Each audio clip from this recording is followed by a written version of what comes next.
Hey guys, what's going on? It's Andrew from AR Media. In today's video, I want to review Blade Runner 2049 in 4K UHD Blu-ray. I gave this a watch last night. I want to go over the movie itself, the picture quality, the audio quality, if it's worth the pickup. Let's get to it.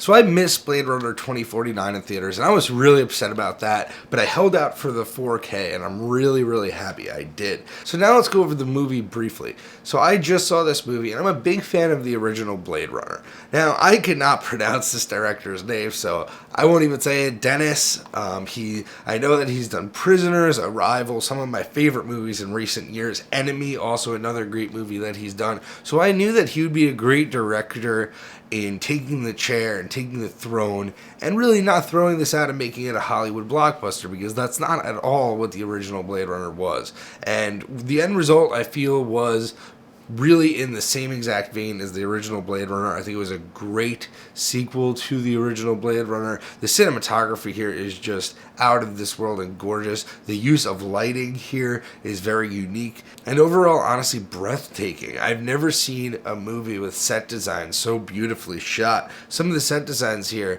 you will just be in awe at this, especially in the first act. I found the first act to just be absolutely beautiful when it comes to set design, cinematography, lighting. I mean, everything here is spot on. Now, overall, I very much enjoyed this movie. I highly recommend it to anybody who's a fan of the original Blade Runner. For people who haven't seen the original Blade Runner, I think you may enjoy it, but I think you'll understand it a lot better. You'll understand the pacing a lot better if you see the first one. If you don't see the first one, you may have some pacing issues with this. You may find it a bit long. You may find it a bit slow. But if you see the first one and enjoy it, you'll know what to expect a little bit more.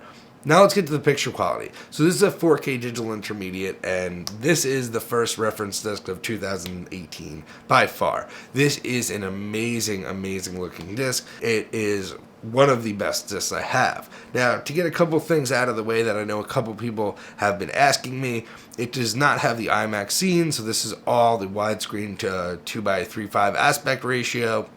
And this does not have Dolby Vision. This is the USA release. This is HDR10 and not Dolby Vision. But now let's get to that 4K transfer. So the uptick in detail here is very large over the Blu-ray. Now I was A and Bing them, and you can see a lot more details when it comes to pores on faces. When it comes to landscapes, and landscapes are very important here, especially in the scenes where there may be sand, or there may be a little dirty, gritty terrain, or a scene where Ryan Gosling is walking through the streets of LA.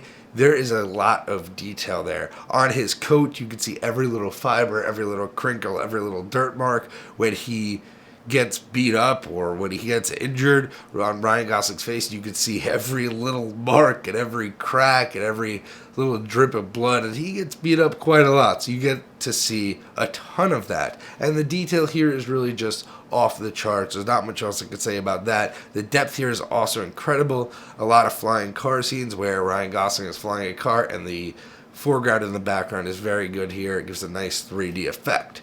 Now let's get to the HDR, and the HDR here is very good. So a lot of this is shot at night, so it will be nighttime LA, just like the original Blade Runner, but you still have those Tokyo-looking holographic signs, and they look so good. They look so much better than the original Blade Runner. Clearly, I mean, the gap in years is huge in this one, but I must say that any nighttime shots where Ryan Gosling is walking through LA with the holographic signs going in the background looks stunning. It really does. It looks absolutely stunning.